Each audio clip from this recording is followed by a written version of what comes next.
justice, temperance, wisdom, courage.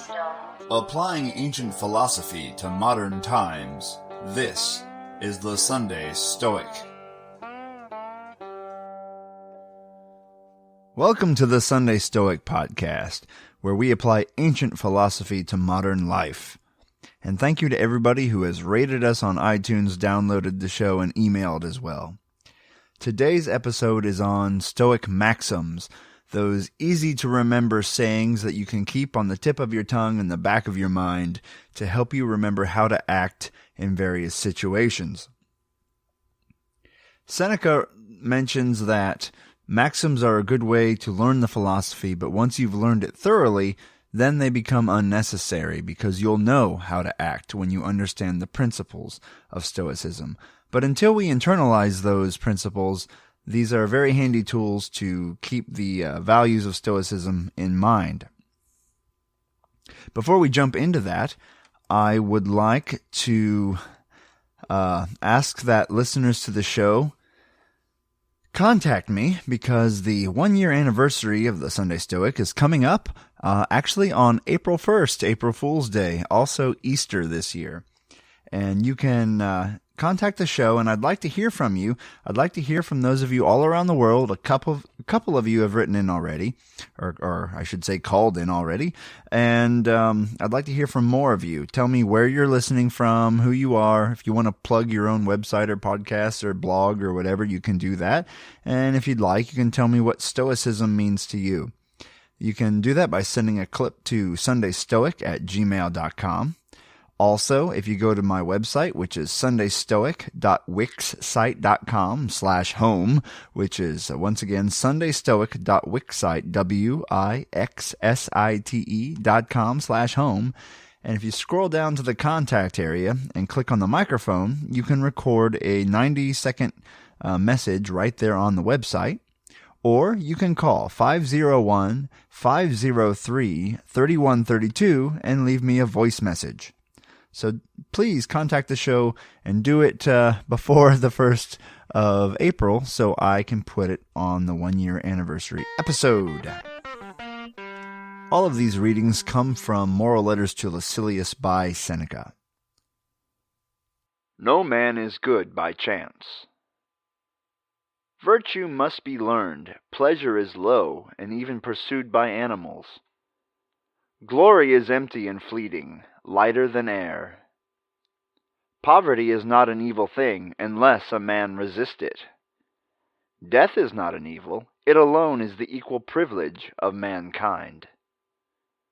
The duty and the proof of life consist in action. The surest way to spot a man with an evil mind is his inconsistency.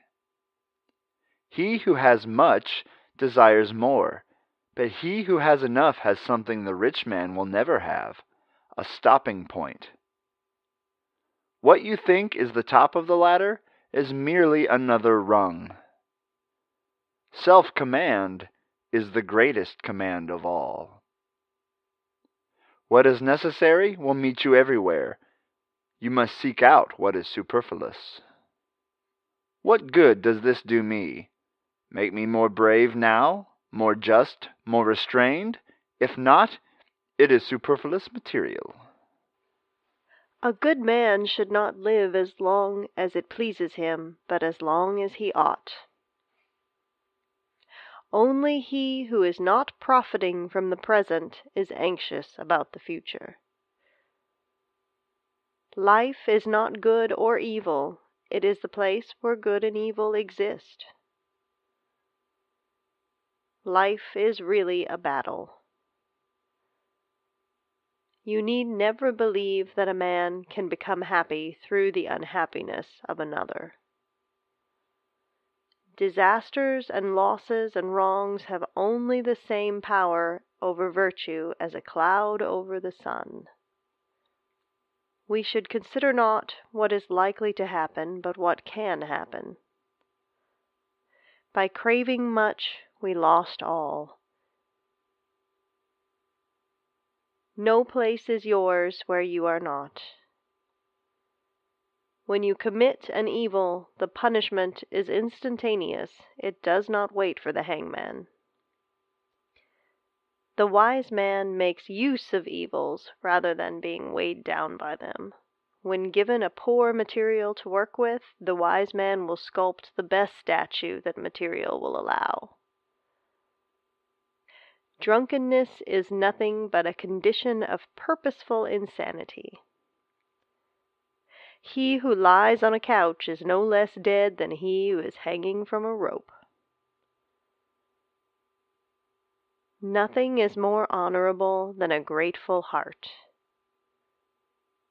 We tend not to pay attention to what we have, but only to what we seek. So there's a handful of Stoic sayings that you can commit to memory, at least those that you find useful.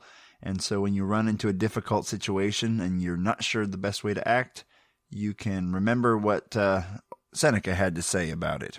Now, there are other sayings, of course, by Marcus Aurelius and Epictetus and others. And you can check out the site How to Be a Stoic by Massimo Pigliucci. He has a list of his favorite Stoic quotes on there from many of the Stoics, including some of the ancient ones like Zeno and others. So you can check that out and make your own list of your favorite maxims to help you live a Stoic life. A few weeks ago, well, several episodes ago, I promised I would try to include a little bit of Stoic logic or physics at the end of episodes, but then real life kicked in and I found it hard to even cram in the information I always include in an episode, and I just haven't got to it. This week I will include a little bit of Stoic logic, or just logic in general, more modern logic. I don't know if the Stoics talked about logical fallacies, but I think they're an important thing to keep in mind when trying to understand how not to fall into logical traps. And the one I want to mention today is one we hear a lot when you hear politicians debating or people arguing about various things, and that's the genetic fallacy. The genetic fallacy is when an individual bases their conclusion based solely on something's origin or source. For example, if we want to apply it to philosophy, if we say, okay, well, the Epicurean school opposed the Stoics, therefore everything they had to say is nonsense. That would be an example of the genetic fallacy. Just because of who they were, where they came from, you assume that nothing they said had value. And we know that that is not the case. Even a broken clock is right twice a day. So you have to keep that in mind when just dismissing things out of hand.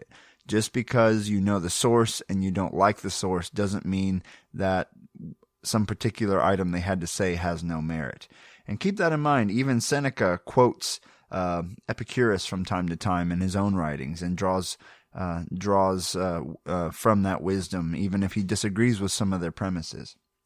All right, so that's it for this week. Have a great week. Please email me, or even more importantly, leave me a voice message to put on that year-long episode so I have more than 2 or 3. I'd really appreciate it. If only 5% of you did it, we'd have 50 or 60 voice messages. I don't expect that many will actually reply, but it would be awesome. So 501-503-3132. You can leave a message or go to the website. The link will be on the show notes, and click on the microphone and leave me a short recording telling me where you're from, where you're listening from, and why you like Stoicism and anything else you want to mention. All right. Have a great week, and Carpe Diem.